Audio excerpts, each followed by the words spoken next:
Hello students.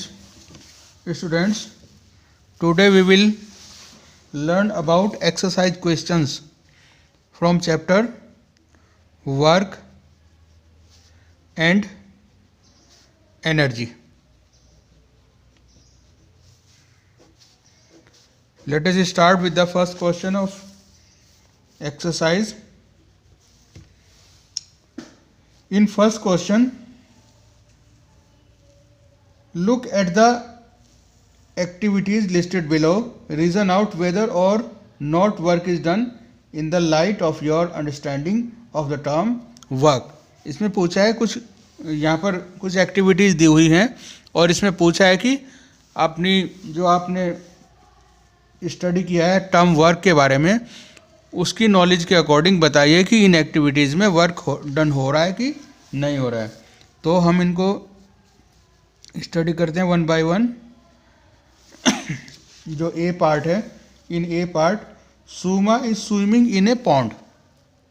सुमा is swimming in a pond.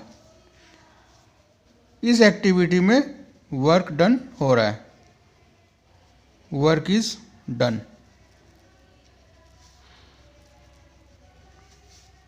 Because the reason is that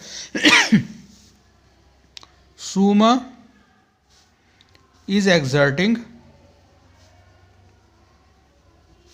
force. Suma is exerting force by her hands and legs. And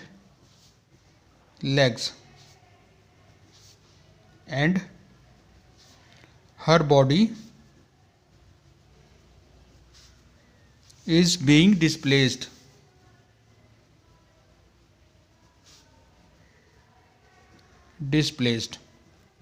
तो यहाँ पर force भी है और displacement भी है. Then according the relation W equal to Fs work is being done. दूसरी activity को देखते हैं. Activity number B. In this activity, a donkey is carrying a load on his back. A donkey is carrying a load on his back. In this case, work is not being done.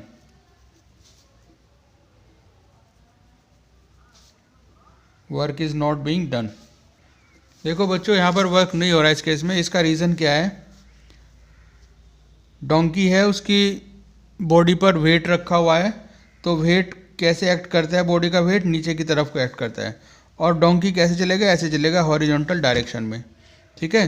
तो यहाँ पर जो weight है, weight is equivalent to force. तो angle between force and displacement is equal to 90 degree. Angle between force and displacement is 90 degree. So according the relation W equal to Fs cos theta, and theta in this case is 90 degree, and cos 90 degree is equal to 0. Therefore work done according the relation cos 90 is equal to 0. ठीक है. C part है question का.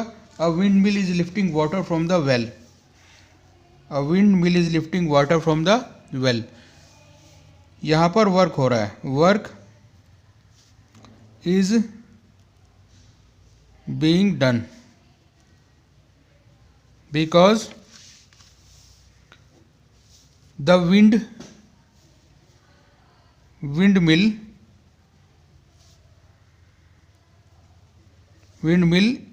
is exerting force.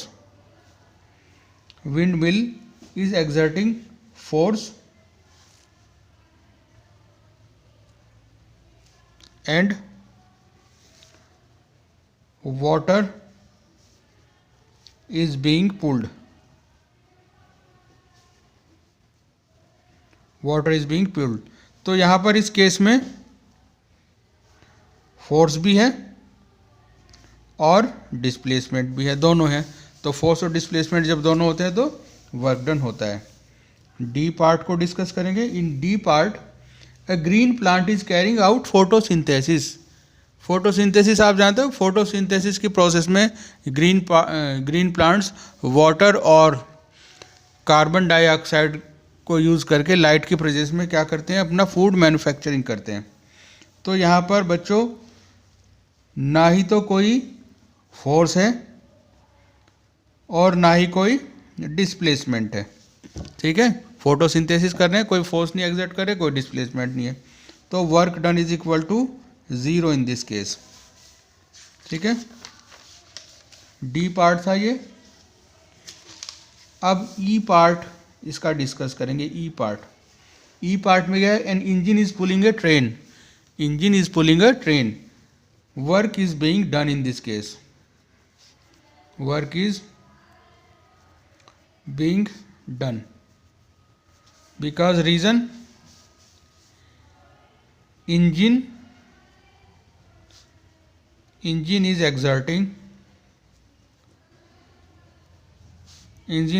exerting force against gravity।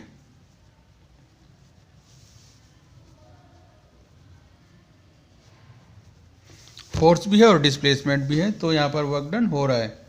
अब F part discuss करते हैं। In F part food grains are getting dried in sun. Food grains are getting dried in sun, grains को सुखाया जा रहा है। तो यहाँ पर भी बेटे क्या है, यहाँ पर भी work done is equal to 0 because यहाँ पर ना ही तो कोई फोर्स लग रही है और ना ही कोई डिस्प्लेसमेंट है, तो work done in this case is 0। अब जी पार्ट देखते हैं। In G part a sail boat is moving due to wind energy. A sail boat is due to wind energy. यहाँ पर वर्क डन हो रहा है, work is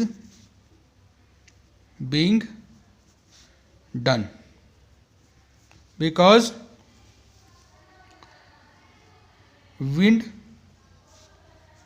wind is exerting force. हवा जो है फोर्स एक्सर्ट कर रही है, and there is a displacement. There is a displacement in the direction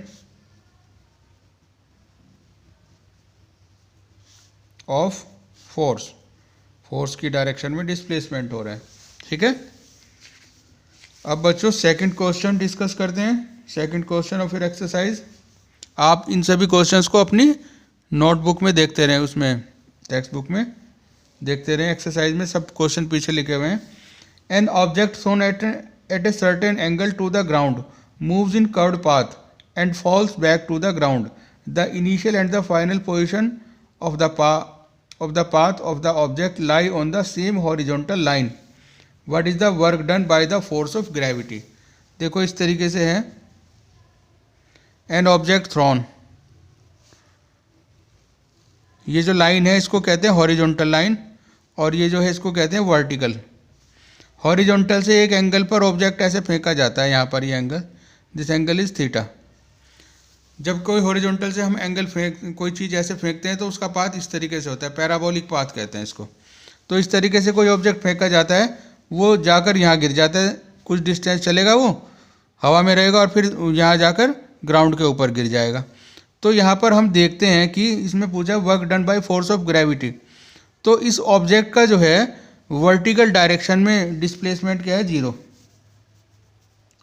displacement in vertical direction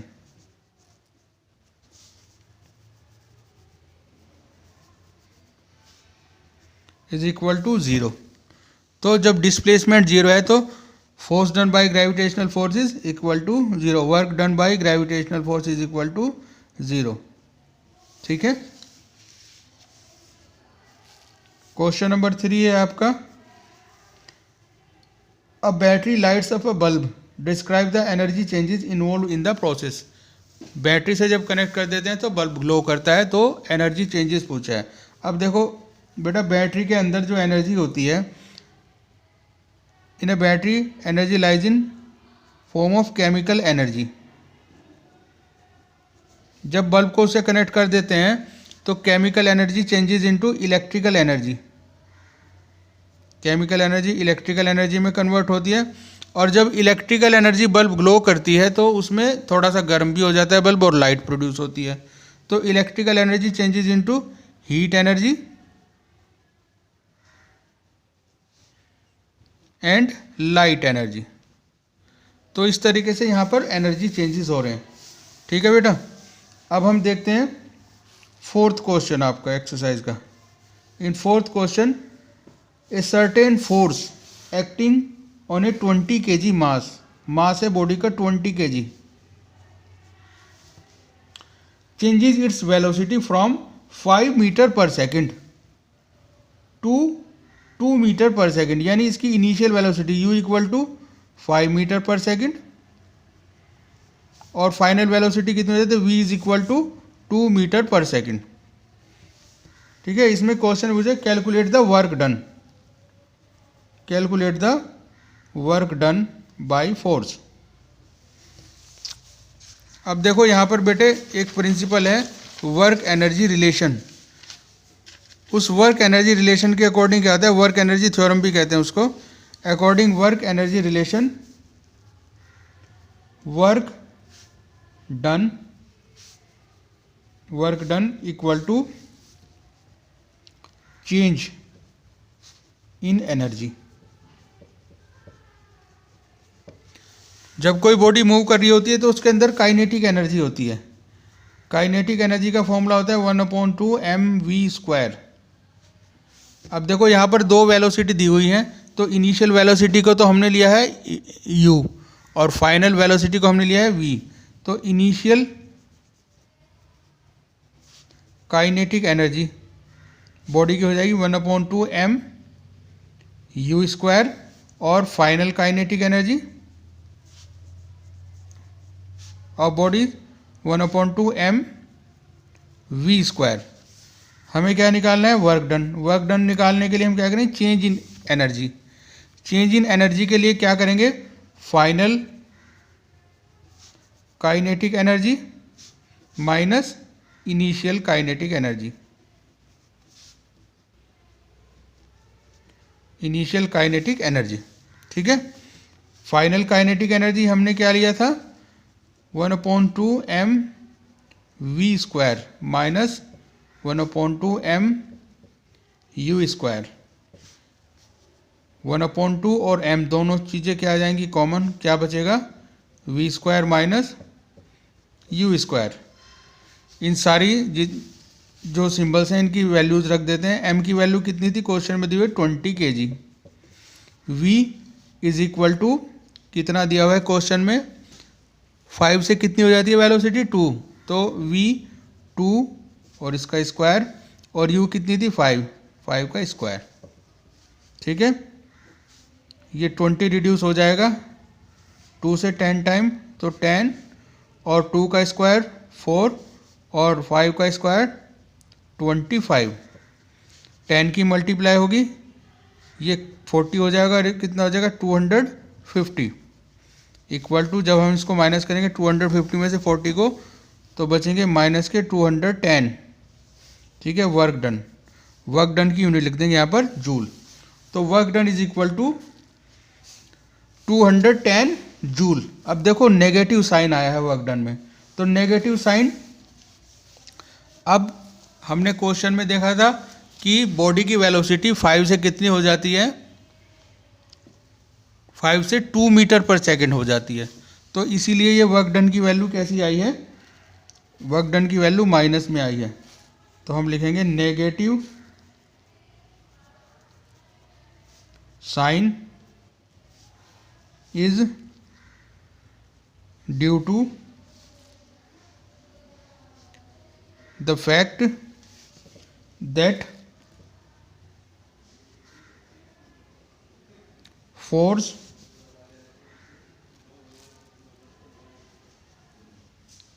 acting opposite to the direction of